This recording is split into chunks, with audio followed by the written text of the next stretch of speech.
Welcome,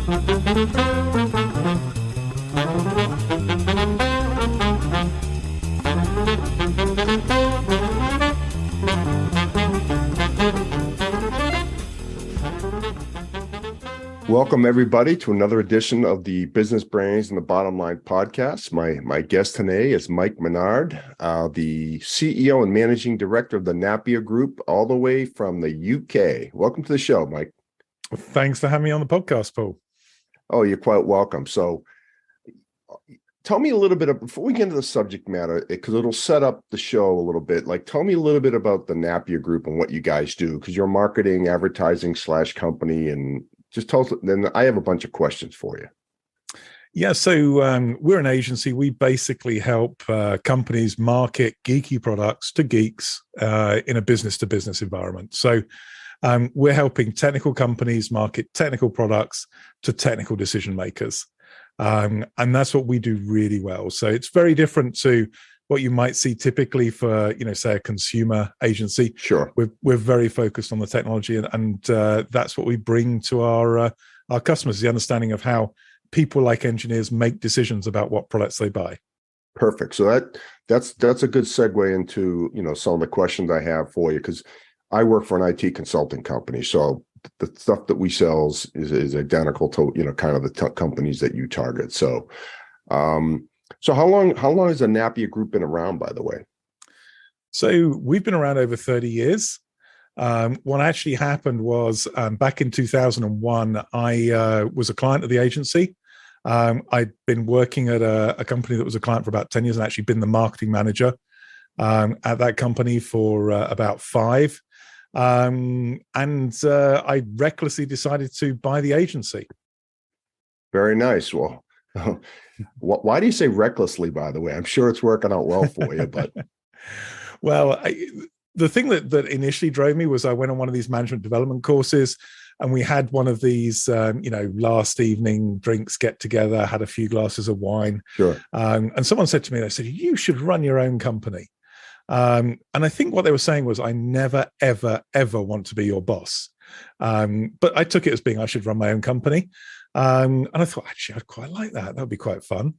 And then about 2 months later, it turned out the 2 founders of the agency that I was currently using wanted to retire. And so I thought, how hard can it be? And the answer is, if you've never worked in an agency, you buy a technology agency and it's 2 weeks before the dot-com crash. The answer is really quite hard. Oh my God. But you survived it. You're still here. So you're doing something right. We survived it. We learned a lot. Long ago, I had a boss that used to have these tasks he called character building. It was a character building experience. I can say that. Yeah, no doubt. I think, all of us that remember that era, from our 401ks to all the, jobs, technology, it was quite a time. It was a really tough time. And I think, a lot of people struggled. We were fortunate. We had a really good team. We had a pretty decent customer base. And to be fair, the founders, particularly Veronica, who was the power behind the agency, was amazing throughout those really tough times, making sure we got through them. Yeah, very nice. So, well, let's jump right in, Mike. When I hear marketing, all those types of things, a lot has changed over the last 20 years. I mean, I think when you think of marketing 20 years ago, putting ads in magazines and, maybe radio spots, TV spots, which is sometimes that's still effective, but technology has greatly changed marketing technologies, correct?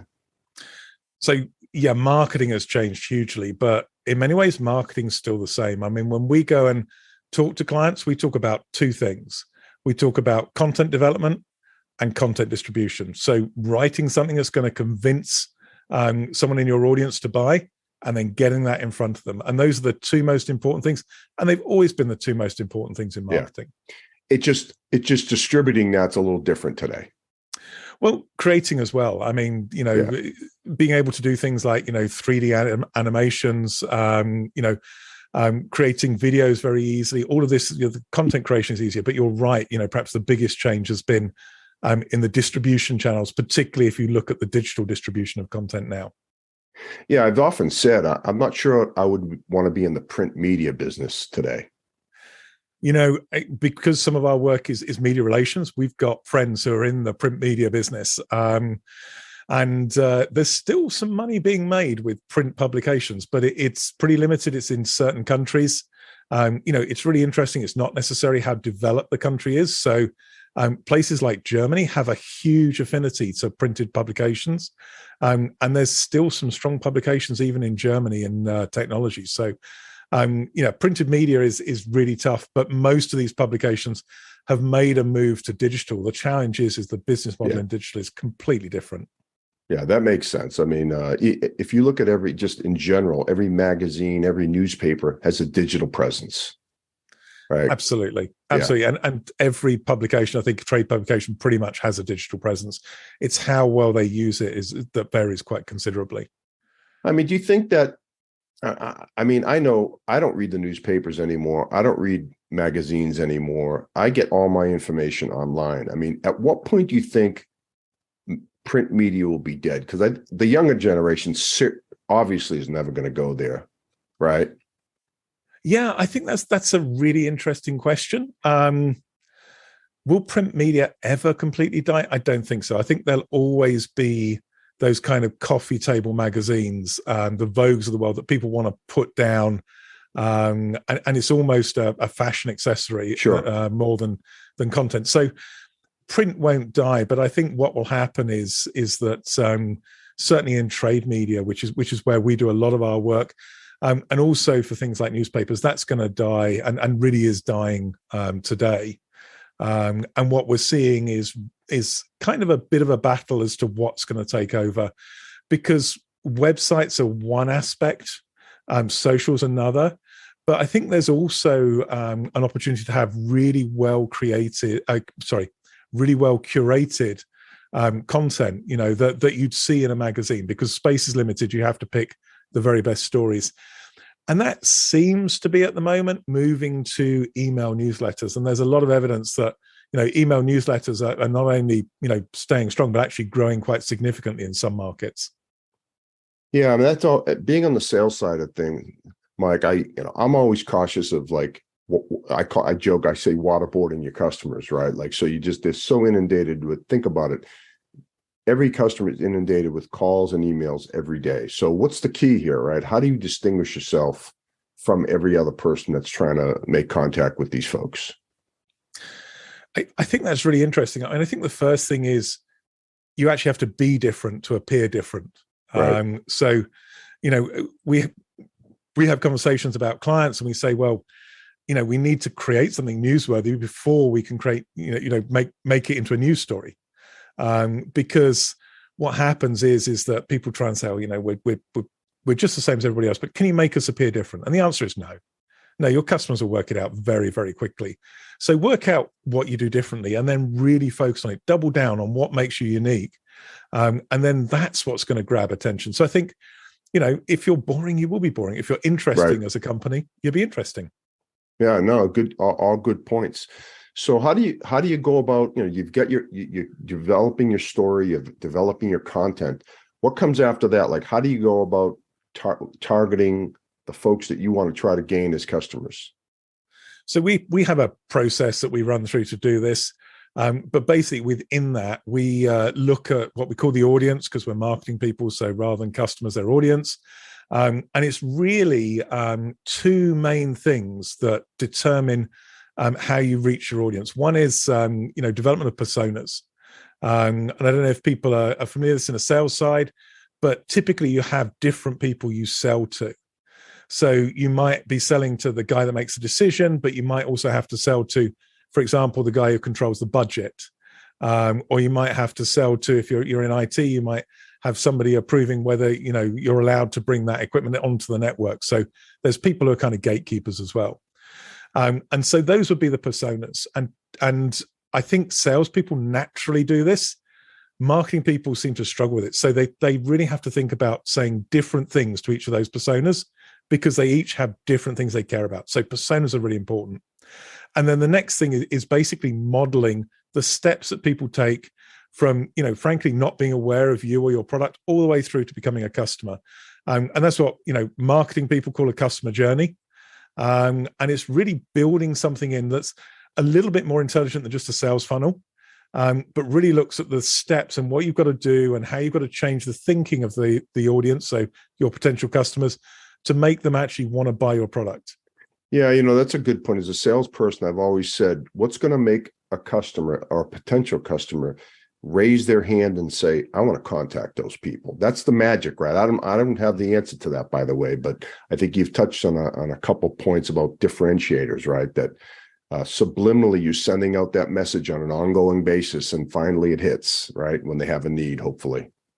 Yeah, and I love that bit about what makes people contact the salesperson, because that actually, typically for a marketing person, that's your last step of the customer journey. That's the thing that you're working towards. So if you plan what you're trying to do, you're getting them more interested, more excited as you send them content and move them through that journey, then hopefully it's easier to make those guys pick up the phone. But you're right, there's no magic bullet for that. Yeah. It's funny. I heard a statistic that most customers, now people are well educated out there because of the internet. I'm old enough to know that 20, 30 years ago, customers needed us for information. They would call us and say, hey, Paul, I have this problem. How can you help me? You'd go in and educate them. Now with the internet, they can go out and, Mr. Google can do a lot of things for them. And, I've heard a statistic that about 67% of the time, customers pretty much know what they're looking for before they'll reach out to you. And so how has that impacted your business, with customers being much more well-informed out there? Well, as a marketing agency, it's actually not a bad thing, because what's happening is this roughly 2/3 of the customer journey, you're referring to this customer journey, is now being done without engaging the company you want to buy from. So you're not talking to the salespeople, you're doing research, you're Googling, you're maybe looking at information on websites, you're perhaps looking at publications, whatever it is. And that's how you're gathering information. And that's really where marketing has its impact. So what we need to do as marketeers is to make sure that by the time you reach that 2/3 of the way through the customer journey, that person is either, very willing to take a call from a sales rep, or alternatively picking up the phone and saying, look, I want to buy this. Yeah. And so we've got to make, that journey as smooth and as effective as possible, and get people to that point where they want to engage a salesperson when they're ready. Yeah. It sounds like you have a kind of a pragmatic approach to this, which I like, by the way. But there's still a lot of art to this versus science, correct? I mean, well, that's an interesting question. I love that. So I start as an engineer, and so I love numbers, but I actually also love creativity. Engineers love building new things, creating new things. So I like both sides of the marketing. And it's really interesting that actually today, digital particularly reduces a lot of the guesswork, because you can test. And so what you can do is you can come up with ideas, this ad's going to be better, or this ad's going to be better. You run both, you see which one works the best. Whichever one works the best, that's where you plow all your money in. So absolutely, I think the guesswork's taken out of it, but you still have to have those good ideas. You can't just send, 2 poor ads and then hope you optimize 2 poor ads into something amazing. That doesn't happen. So there's still that creativity, but the difference between now and maybe 20 or 30 years ago is you actually know which creative idea or which advert or whatever the thing is you're producing, which one works the best. You may not know how to create it, but once you've created them, you know which one is the best. Yeah, and I have the utmost respect for people that are creative, because like I said, you're an engineer. I have a math degree. I'm in technology. I don't think I'm the most creative guy in the world. So anyone that can create stuff is good by me. Yeah, and I have to say, I mean, we try and make it fun. We'll have little competitions internally for clients, who can get the best ad. It quite often isn't me, and that's always frustrating. But it's great, because every time you do these things, you learn and you get new ideas. So I think everyone can be creative to some degree, and that's what we try and do. Is we try and let people learn about what worked, what didn't, and hopefully that sparks ideas for the next campaign. Sure. Well, you've touched on a couple of things, but what are the hot trends today as far as getting your word out there, building your brand, things of that sort? What mediums are you using? Types of different messages, things of that sort. So in terms of like ways to reach people, it's interesting because, we still do a little bit in print, actually, print publications. And in some industries, particularly the more sort of heavy engineering industries, there's still some print around, but it's pretty small. Today, most of the marketing is digital. And that can range from, database marketing and marketing automation, where people, or you're driving people to content through SEO and then registering them and then nurturing them down with emails, through to digital publications, through to a wide range of digital ads. We obviously do a lot on Google, for example, and of course social media. And social media is not just a consumer phenomenon; it's also important in business to business as well. Yeah. So obviously LinkedIn's the big one for business, right? Are you doing anything with LinkedIn? Because I know there's a lot of services you can pay for on LinkedIn to target certain industries and certain customers. So I know that's a pretty popular one today as well. So I'm probably going to give away all our secrets now, but LinkedIn is hugely important. Yeah. And LinkedIn's important because you can target particular people in particular companies. Right. So if you know that you need to target, I know what it might be, CIOs in the chemical industry, you can go and target those people specifically on LinkedIn. The downside of LinkedIn is it's very expensive. So your cost to drive to someone to click or to register is relatively high compared to other channels. So whilst we do use LinkedIn a lot, it's certainly not the only platform we use because, as I say, it's really good when you've got a specific job title in a specific industry. But if you need to target, chemical companies that make a particular product, then it becomes very hard to use LinkedIn's filters, and you have to do a lot of research. So it's certainly not the only one for B2B. And I've had a couple of social media experts on the show before, so it's looking at what you do from a different angle, right? Like they're looking at just from all they do is social media, so that the world ends and begins with social media. But you're taking a more holistic view of it, I'm assuming. Absolutely. And I mean, interestingly, one of the things we use social media for a lot is for retargeting. So if you drive someone to your website, and let's say you're running Google Ads, for example, and you're driving people to your website, you've then got a group of people who are inherently interested in your product, who probably haven't purchased, probably haven't, maybe even registered to download something if you're looking for lead gen. What you can do is then retarget them by serving them ads. You put a cookie down, you serve them ads. And if you do it right, it's not the creepy products following you around the internet wherever you go. It's very easy to do it wrong. I would say that. That is funny, man. You touched on a point. I hate to cut you off, but like, have you ever had? We have I don't know what. I'm assuming it's the same in the UK. Alexa, the Amazon. I mean, say you'll be talking about like, hey, I want to buy a new like widget. Next thing you know, you're getting feeds on your computer. I'm like, how do they know this stuff? Like, it does seem creepy to me.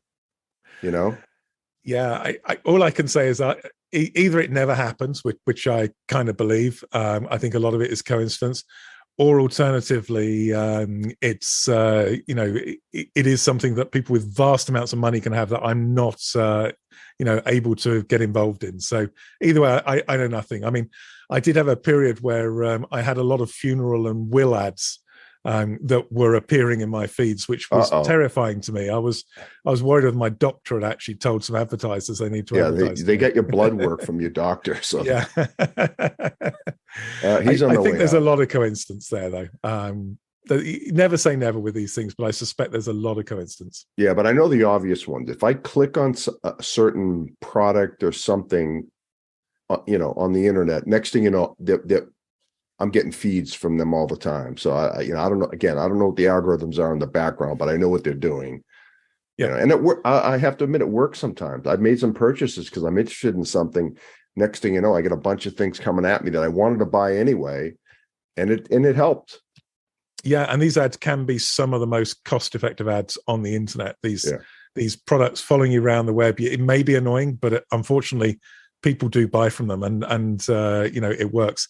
I think what we do in business to business, which is maybe slightly different to some consumer marketing, is that businesses are very, very concerned about their brand and how they appear. So they don't want to appear to be creepy. They don't want to think about making the quick buck. It's all about the long-term relationship. So actually, we're much more focused on making it, a slightly less creepy and unpleasant and less harassing experience. There you go. That should be your motto. We're less creepy than the other guys. We're less creepy and we don't harass you so much. Yeah, exactly. So, but in general, right? I mean, there's a million marketing and advertising companies out there. If you're on the outside looking in, what should the key things people look for in an agency like yours? Versus, again, there's a million people out there that say the same things, right? Yeah. So I think the first thing I'd look for if I was hiring an agency was specialization. Okay. So an agency that really understands what you're trying to do. If you're trying to promote a dentist, for example, that's very, very different to trying to sell a silicon chip to an engineer. Right. And people may be able to work the various technology platforms, but they don't understand that customer. And so for us, it's really understanding customers that makes, a big difference. There are other agencies that are actually super good at understanding platforms, and they offer something slightly different. So as an example, if you look at Google Ads is massive. Obviously, there's a huge number of agencies. And some of those agencies are highly specialized in understanding Google Ads. But even then, you'll probably find that a particular agency perhaps works with financial services companies.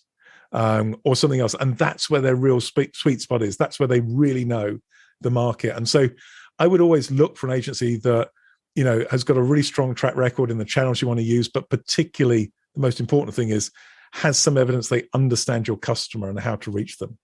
Yeah, that makes sense. Because if you do one thing very well and you have a track record, makes sense. Yeah. I mean, we turn down more inbound inquiries than we follow up as a business. And we're pretty ruthless. It's like, is this our market? Is this what we're good at? Would we be better than another agency? If we're not, we actually won't pitch. And there's two reasons for that. One is we want to remain focused because that's our strength. And as soon as we start diluting that, we'll actually become less attractive to the people who know. But also the reality was we realized that all the pitches we were losing were pitches where they were somewhat outside of our expertise. And actually, perhaps that customer was making the right decision. So that's why we're really focused, and we say, it's business to business, it's not consumer, and it's technical products to technical decision makers, and that's where we're focused. Yeah, that makes sense. I mean, as a salesperson, you want to go after everything, right? But in the end of the day, you got to go after business you can win. That's in your wheelhouse. It sounds like you're doing that. Yeah, and I think also the other thing is if you put like 99% effort into trying to win a pitch, someone else is going to put 100% and they're going to beat you because they put more effort in. And so I think it's, limit yourself to what you can win, and then go out and make sure you win it and put everything into winning it. Give it we're discussing earlier English terms, you've got to go and put the full Monty into trying to win each sales pitch. There you go. The full Monty. I learned a little bit about the full Monty today, by the way. So, well, I know that, you've been at this agency for a long time and you end up buying the agency. How about the growing pains of when you started, I'm sure you're a lot smaller than you are now. And we're a company like that too, that we're growing at a pretty good pace. And there's always a struggle of how many employees you should have. When should you expand and the costs associated with it, right? Mm-hmm. So I think most people, when they're growing, they normally regret adding people too slowly. They think actually we should have hired earlier. Did we need another salesperson? Yeah, we should have hired them earlier. Because actually it's generally worked out. I think that when business is good, you should invest in people. You should invest in growth. When times are tough, then I think you've got to change your strategy, and it's about making sure that you maximize your chances of survival in a recession. Yeah. I mentioned earlier that we bought the agency. I bought the agency just before the .com crash. That actually had a big impact on us. We got through it, and we got really good at holding on to clients, making sure we added value to them so they didn't, cut all their budget, and minimizing costs. But that kind of stayed as our culture for probably the best part of 8 or 9 years. And we missed out on opportunities to grow. And I think having that ability to recognize whether it's a time of opportunity or it's a time to just, hunker down and survive. If you can do that, and I still can't do it today, but if you can do that and then pick the right strategy, that's the way to decide. And when times are good, you've got to put money in to invest in the business to grow it, and it works. Yeah, it's funny. I had an old manager of mine many years ago once said to me, "The time to prospect is when you're busy, because if you wait till you're slow, you're in trouble." Yeah, right. I Kind of similar to what you're saying. Love that. Yeah. So I do have a question for you. You are in the UK. Do you have any global customers? Could you, if someone in the United States wanted to reach out to you and work with you, is that possible? So most of our business actually comes from American companies. Oh, okay. Shame on me. I should have known that. Right? and almost all of our business comes from international companies. There's very little that we do for companies that are based in the UK. Well, that's good to know, because had I done my homework on you, I would have known that, right? Shame on me. No, it's fine. It's a great question, actually. So we work with international. We actually have one of our company directors is based over in San Francisco. So we actually have somebody, in the States on the US time zone, because it's so important for us in terms of, where our business comes from. A lot of our clients normally are, the UK office from American company, for example. Yeah. But we also work with clients around the globe as well. So we've got clients from Denmark, clients from pretty much across Europe, across North America, maybe less so in the Far East for us. Yeah. Yeah. I would think that you have to have people on staff that can speak different languages, right? Yeah. So we have language skills. We also have a network of translators and writers across Europe. So I think we've done campaigns in 27 different European languages. Wow. Don't ask me to name all 27. Yeah. Impressive. Wow. This is great. So, Mike, if someone wanted to get in touch with you or your company, how would they do that? Well, if they want to find me on LinkedIn, I'm Mike Maynard at Napier. Okay. That's very easy to find. I mean, if somebody's got a question, I love talking to people. So just drop me an email. That'd be fine. They can email me, Mike at napierb2b.com. That's Napier, the letter B, the number 2, the letter B.com. Send me an email. I'd love to have a chat. Awesome. Well, Mike, before we close, I think we covered a lot of good stuff today. I've learned a lot about you and your company. And any final thoughts out there that you'd like to share with the audience? So, I guess I'm going to go into my hippie moment here. I think one of the things I really hope for is that sales and marketing work closer together. To some extent, the pandemic's helped that. It's been harder for salespeople to get out. They work close with marketing. And I think whether you're listening to this and are in marketing or in sales, actually, go talk to the other side, find out what they're doing. Yeah. And if you're in sales particularly, go tell marketing what you want. You'd be amazed at how useful it is for marketing people to actually understand what sales need and what they're seeing. It's the most valuable information we get. Awesome. I think that's good advice. I may have to take your advice as well. So, hey, Mike, again, thanks for being on the show. This is great. I think we covered a lot of good subjects. And like I said, if anyone wants to reach out to Mike, feel free. He's on LinkedIn and we'll go from there. So, Mike, thanks again for being on the show. Thanks so much for having me on, Paul. It was a great discussion. Thank you. You're quite welcome. And that's another edition of the Business Brains and the Bottom Line podcast. Until next time.